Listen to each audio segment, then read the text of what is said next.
नमस्कार दोस्तों, कैसे हैं आप सब लोग। और आज भी जैसे आप लोग देख रहे हैं कि साप्ताहिक बंदी है। जी हाँ, उत्तर प्रदेश।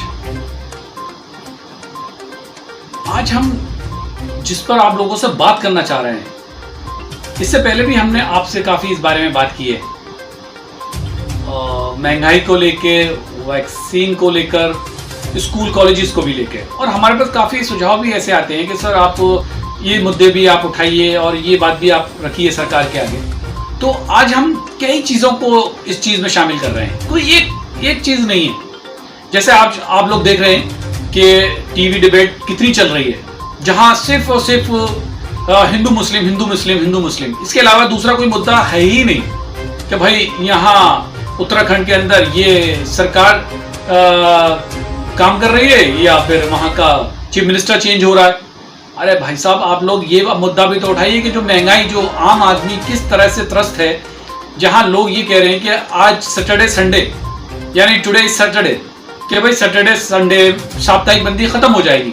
उम्मीद लगाए बैठे थे यूपी सरकार से कि शायद योगी सरकार साप्ताहिक बंदी खत्म कर देगी, क्योंकि व्यापारियों की हालत बेहद खराब होती जा रही है और हर चीज के दाम आसमान छू रहे हैं। महंगाई, तो जो महंगाई 2014 में, जी 14 में, जो चलिए सिलेंडर से ही ले लेते हैं, रसोई गैस से, घरेलू गैस से, जो 410 रुपए का मिलता था 2014 में, आज 25 रुपए बढ़ चुके हैं। 25 रुपए 50 पैसे बढ़ गए, यानी कि तकरीबन 860 के आसपास या 865 के आसपास का मिलने जा रहा है। कितना ज्यादा उछाल आ गया है इन चीजों के अंदर, और फिर भी कोई सुनवाई कहीं पर भी नहीं है। हम हर बार इस मुद्दे को उठाते हैं, महंगाई को, कि भाई पेट्रोल के दाम कई शहरों में 100 रुपए से ऊपर हो गए हैं। दिल्ली के अंदर 100 रुपए के तकरीबन आसपास ही है, और यूपी में भी यही है, बहुत आसपास है। हर शहर के कितना आम आदमी बेबस है, लाचार है कि कोई भी आवाज वहां तक पहुंच ही नहीं रही सरकार तक, और सरकार भी इस चीज पर ध्यान ही नहीं दे रही, क्योंकि भाई बहुत ही अच्छा है कि कोरोना काल चल रहा है। कह दो कोरोना काल चल रहा है, कि कोरोना काल के अंदर सब कुछ माफ है। अरे भाई साहब, आप लोग ये भी तो सोचिए कि जिस पब्लिक ने आपको, जनता ने बहुमत, कितना बहुमत दिया, प्रचंड बहुमत दिया था कि भाई मोदी सरकार से बहुत उम्मीदें थी कि मोदी जी आएंगे और महंगाई को कम करेंगे। मनमोहन सिंह तो खामोश रहते थे, कम से कम मोदी जी तो बोलते थे। मोदी जी कुछ तो सोचिए इस बारे में। जनता बहुत त्रस्त है। सरसों का तेल 160, 70, 80, 200 रुपए है, और सेब, फल भाई 280, 300 तक के सेब।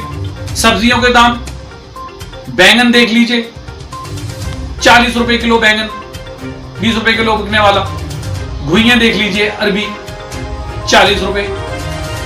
तो ऐसे कई फल, कई सब्जियां ऐसी है जो लोगों की थाली से गायब हो गई। दाल के रेट देख लीजिए। अगर भाई हमसे लोग कहते हैं, हम एक जर्नलिस्ट हैं, अगर हमसे लोग आके पूछते हैं कि भाई आप इन चीजों पे क्यों नहीं बात करते, हमने इससे पहले भी आवाज उठाई थी, कोई आवाज इस तरह की डिबेट करने वाला ही नहीं है। आप सारे चैनल्स पे देख रहे होंगे कि सारी दूसरे किस तरह की बातें चल रही हैं, लेकिन नहीं चल रही तो काम की बात नहीं चल रही। जो आम आदमी को रोजगार कैसे मिलेगा, जिनकी नौकरियां लॉकडाउन की वजह से जा चुकी है, उनको नौकरियां कैसे बहाल की जाएंगी। आज जो पहले से मिडिल क्लास के लोग हैं, किस तरह से गुजारा कर रहे हैं, रख रख के अपने नौकरियां जा चुकी हैं, कर्जा ले लेकर, सोना बेच कर अपने घर का, अब वो अपने बच्चों की पढ़ाइयां कर रहे हैं। पढ़ाइयां ऑनलाइन। अब स्कूल तो फीस लेंगे, आपने स्कूल की कुछ फीसों के लिए सब्सिडी भी नहीं दी कि सब्सिडी दे दी जाए। तो स्कूल्स को मैनेजमेंट भी चलाना है, टीचर्स की सैलरी भी देनी है, और बच्चों की फीस भी भरनी है। अब अभिभावक जो है वो बच्चों की फीस कहां से भरेंगे, क्योंकि भाई नौकरी या कारोबार बिल्कुल चौपट है। दुकानें खुलने का मौका नहीं दे रहे। अब 5 दिन खोल रहे हैं तो उस कोरोना है नहीं, और ये सैटरडे संडे आप लोगों ने लॉकडाउन रखा है। लॉकडाउन को खत्म कीजिए योगी जी। अगर आप इस चीज को नहीं सोचेंगे तो कौन सोचेगा। कहां है कोरोना? अगर लाखों हजारों की भीड़ डेली मार्केट के अंदर नजर आ रही है तो आंकड़े क्या कह रहे हैं?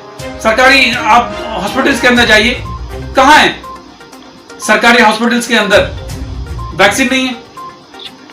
कोविन ऐप पे जाएं तो पेड आ रहा है कि भाई प्राइवेट हॉस्पिटल्स के अंदर अवेलेबल है। जो 1 जुलाई को राहुल गांधी जी ने ये ट्वीट किया था कि भाई जुलाई आ गई और कोरोना और वैक्सीन नहीं आई, तो ऐसी चीजें नौबत आने ही क्यों देते हैं? आप सरकार के अंदर है, प्लीज इस चीज को जनता के लिए सोचिए। एज अ जर्नलिस्ट हम आपसे बात कर रहे हैं कि भाई कोई मुद्दा उठाने वाला नहीं है, हम आप तक अपनी जनता की आवाज आप तक पहुंचा रहे हैं। सर, आज के माध्यम से हम आप तक आवाज पहुंचा रहे हैं। हमसे अगर गलती हुई है तो हमें क्षमा कीजिएगा, लेकिन ये जनता की आवाज है। प्लीज सर, इन चीजों पे ध्यान दीजिए। स्कूल खोलिए, कॉलेजेस खोलिए और महंगाई के बारे में प्लीज सोचिए, क्योंकि जनता बहुत त्रस्त है। रोजगार नहीं है, नौकरियां जा चुकी हैं और सरकारी अस्पताल के अंदर बहुत सी जगह पर वैक्सीन नहीं है। जहां डेली का यह हो रहा था कि भाई हम डेली 84 लाख लोगों को तकरीबन चाहिए 31 दिसंबर 2021 तक पूरा कर लिया जाएगा, तो वहां 40-41 लाख ही वैक्सीन लग पा रही है। प्लीज इसमें तेजी लाइए और ज्यादा ज्यादा लोग वैक्सीनेट हों, देश बहाल हो, देश में खुशियां हों, पहले जैसा माहौल हो, रोजगार मिले लोगों को और कारोबार में लोगों की बेहतरी हो। और हम तो ये चाहेंगे कि जल्द से जल्द आप लोग इस बारे में प्लीज इस पर कोई ना कोई एक्शन जरूर लिया जाए। देखते रहिए आज का सच।